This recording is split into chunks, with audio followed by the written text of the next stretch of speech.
मर्दों के अंदर फर्टिलिटी यानी कि बच्चा पैदा करने की सलाहियत एक ऐसी चीज़ है कि जो कि जिसके ऊपर बहुत ज़्यादा सेंसिटिव लोग इसको इशू समझते हैं और बहुत ज़्यादा लोग इस पे पैसा भी खर्च कर रहे होते हैं और बहुत ज़्यादा ज़िन्नतों पे परेशानी के साथ हमारे साथ प्रेजेंट कर रहे होते हैं।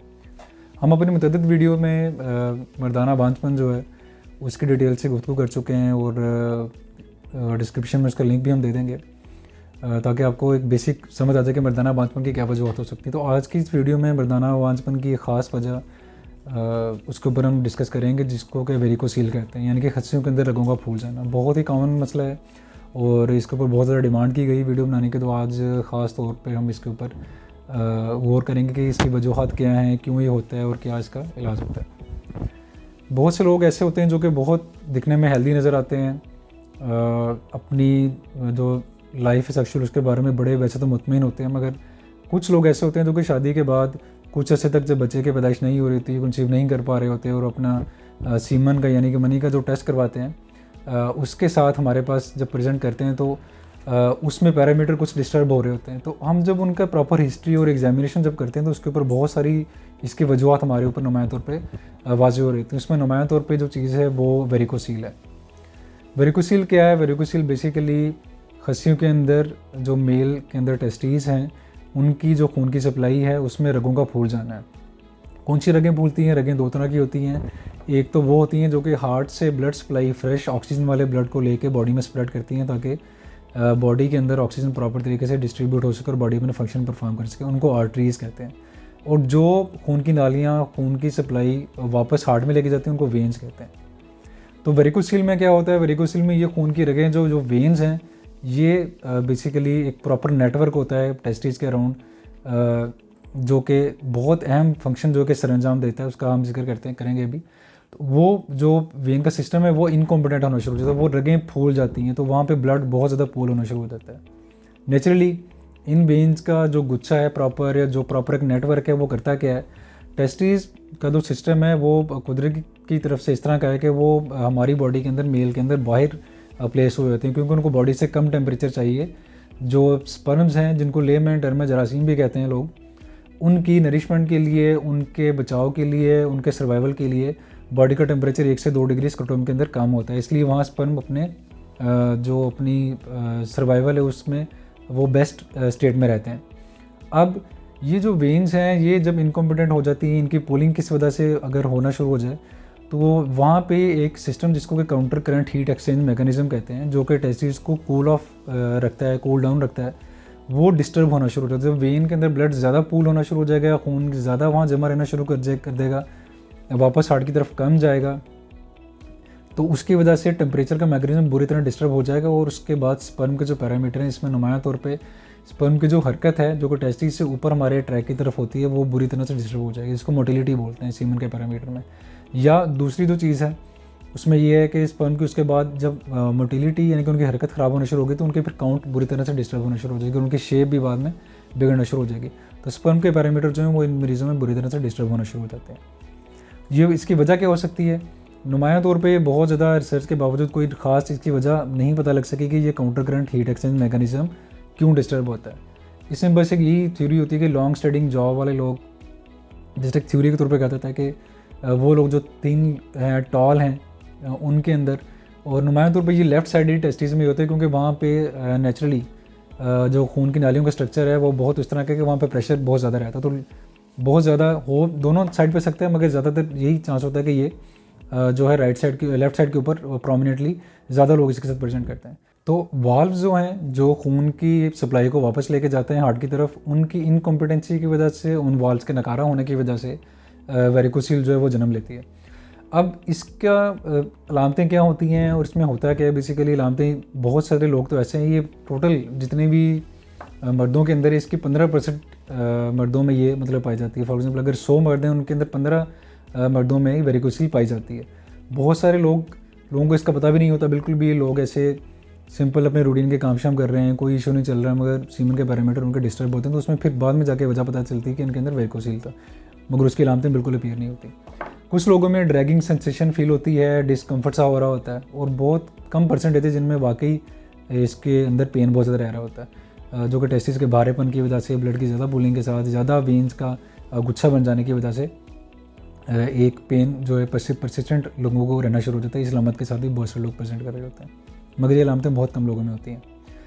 तो वेरिकोसील की वेन्स के फूलने के कुछ ग्रेड्स होते हैं, जिनमें 0, 1, 2, 3 तक ग्रेड्स को कंसिडर किया जाता है। और वेन की 0 जो लेवल है बिल्कुल कम या पालपेट ना होने वाला, फील ना होने वाला है, और सबसे जो मैक्सिमम ग्रेड है उसमें सबसे ज़्यादा जो वेन्स वो फुली होती हैं।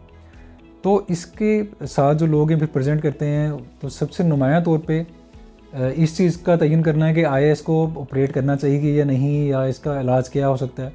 तो मेडिसिन जो है इसका इलाज नहीं है। डेफिनेटली जब एक डिफेक्ट पैदा हो चुका है, वेन्स फूल चुकी हैं, तो उनको जब तक उनका क्लोजर नहीं किया जाएगा, उनकी वाल्किंग इनकम्पिटेंसी को ख़त्म नहीं किया जाएगा, तब तक ये मामला हल नहीं हो सकता। अगर माइल्ड पेन है, बहुत ज़्यादा मामला डिस्टर्ब नहीं है, रूटीन के काम फंक्शन जो है मरीज़ अपने परफॉर्म कर सकता है, जैसे कि बहुत सारे लोग कर रहे होते हैं, उनमें हम कंजर्वेटिव मैनेजमेंट को लेते हैं। हम उनको कहते हैं कि जी आप कोशिश करें कि बहुत ज़्यादा टाइट अंडरगारमेंट्स ना पहने, रिलैक्सिंग अपने जो है वो कपड़े पहने, सोना बाथ, हॉट बाथ्स वगैरह ना लें, क्योंकि टेम्परेचर बहुत ज़्यादा होगा तो वो टेस्टिस को बिल्कुल बुरी तरह डिस्टर्ब करेगा। तो ये मेजर्स अपना के लाइफस्टाइल की मॉडिफिकेशन के साथ हम जो है बहुत ज़्यादा हद तक इसके ऊपर काबू पा सकते हैं। लोग लंबे अरसे तक इसके साथ गुजारा कर सकते हैं। अब वो लोग या कुछ इंडिकेशन इसकी बनती हैं कि सर्जरी में कब कब करनी चाहिए, वो लोग जिनमें दर्द बहुत ज़्यादा रहना शुरू हो जाए टेस्टिस में, उनके अंदर कुछ लोगों में डेफिनेटली रिक्रूटमेंट, जिस तरह बहुत सारे इदारे हैं, जिस तरह मिलिट्री हैं या पुलिस वगैरह हैं, उनके अंदर रिक्रूटमेंट के लिए शर्त होती है, उनका जब मुआयना किया जाता है तो उसके अंदर जब ये चीज़ होती है तो उनकी भी इंडिकेशन बनती है कि रिक्रूटमेंट से पहले ये इसको रिलीव किया जाए। इसके अलावा बहुत सारे लोगों के अंदर मेन जो वजह है जिसके लिए इसको ट्रीट किया जाना चाहिए वो इनफर्टिलिटी, यानी कि स्पर्म के पैरामीटर में मोटिलिटी, स्पर्म की जो काउंट है, या लेटर ऑन उसकी शेप अगर डिस्टर्ब हो गई हो तो इसको फिर एज अ लास्ट रिजॉर्ट जो है हम इसको ट्रीट कर देना चाहिए। अब ट्रीटमेंट इसका डेफिनेटली सर्जिकली है। सर्जिकल ट्रीटमेंट के ऊपर बहुत ज़्यादा डिबेट्स हो चुकी हैं, बहुत ज़्यादा ऑप्शन यूज़ किए जा चुके हैं। आज हम उन्हीं ऑप्शंस के ऊपर ज़रा तफसील से रोशनी डालते हैं कि कौन कौन से जो ऑप्शन है वो बेस्ट है।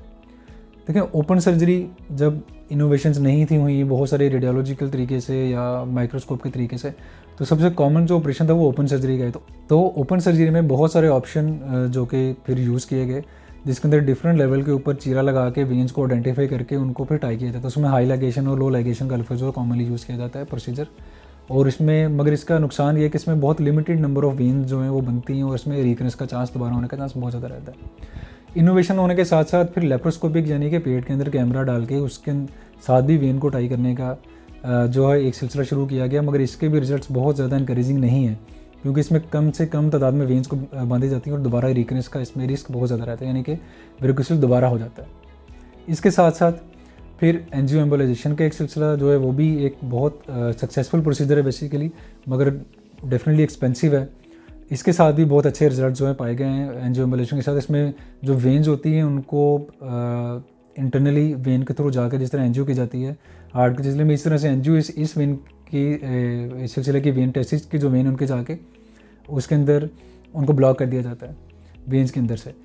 तो ये सिलसिला भी बहुत इफेक्टिव रहता है, कई लोगों में बहुत हेल्पफुल रहता है, मगर इसके भी अपने साइड इफेक्ट्स हैं। इसमें पेन और रिकरेंस का समहाउ थोड़ा बहुत रिस्क में फिर भी रहता है, मगर ये प्रोसीजर थोड़ा सा एक्सपेंसिव होता है बाकी प्रोसीजर के माने। सबसे जो गोल्ड स्टैंडर्ड प्रोसीजर है और नुमायां तौर पे जिसके सिग्निफिकेंट रिजल्ट हैं आज के दौर में, सबसे ज़्यादा जो अच्छा माना जाने वाला प्रोसीजर है वो माइक्रो सर्जिकल टेक्निक के ज़रिए वेरिकोसील का इलाज है। माइक्रो सर्जिकल ऑपरेशन जो है उसमें माइक्रोस्कोप के ज़रिए बिल्कुल छोटे लेवल के ऊपर जाके छोटी से छोटी जो वेन्स हैं उनको टाई किया जाता है। मैक्सिमम नंबर ऑफ़ वेन्स जब इसमें टाई की जाती हैं तो वेन्स के अंदर ब्लड की पूलिंग बिल्कुल नुमायां तौर पर रुक जाती है, वेरिकोसील का जो है बिल्कुल ख़त्म हो सकता है और स्पर्म के पैरामीटर वापस आ सकते हैं। ये बहुत सक्सेसफुल सर्जरी है और ये वाहिद सर्जरी है जिसमें स्पर्म के पैरामीटर के वापस आने का बहुत ज़्यादा चांस देखा गया। तो माइक्रो सर्जिकल तरीका नुमायां तौर पे एक अच्छा तरीका है, मगर थोड़ा सा एक्सपेंसिव है, मगर ये उस चीज़ की मुनासबत से या उसके कंपैरिजन में अगर देखेंगे, अगर बहुत से लोग ऐसे होते हैं जो कि एक ओपन सर्जरी करवाते हैं या एक लेप्रोस्कोपिक सर्जरी करवाते हैं, फिर उनको दूसरा फिर तीसरा प्रोसीजर करवाना पड़ता है, तो उनके लिए ये बहुत ज़्यादा कॉस्ट बढ़ जाती है। तो माइक्रोस्कोपिक सर्जरी का ये फ़ायदा है कि आप एक ही सर्जरी में, क्योंकि थोड़ा सा ये प्रोसीजर एक्सपेंसिव होता है हमारे अगर एंडोपाक के लिहाज से देखा जाए, तो एक ही सर्जरी में ये आपका जो मसला है मुकम्मल तौर पे हल होने का चांस बहुत ज़्यादा इसमें रह जाता है। तो माइक्रोस्कोपिक सर्जरी के साथ जब ये हो जाता है, इसका एक फ़ायदा ये भी है कि आप बहुत जल्दी अपनी छोटे से जीरे के साथ सर्जरी होती है। इसमें जख्म की हीलिंग बहुत अच्छी तरह से जल्दी हो सकती है। आप अपनी रूटीन के काम बड़ी जल्दी अडॉप्ट कर सकते हैं, जॉब के ऊपर दोबारा जा सकते हैं, और उसमें 6 से 9 महीने अमूमन लग जाते हैं स्पर्म के पैरामीटर को वापस आने में। अंटिल अनलेस स्पर्म के पैरामीटर पहले से ही बहुत बुरी तरह डिस्टर्ब हो चुके तो उनमें फिर देरी से थोड़ा डिले होने के साथ स्पर्म का पैरामीटर वापस आने का जो कि चांस रहता है।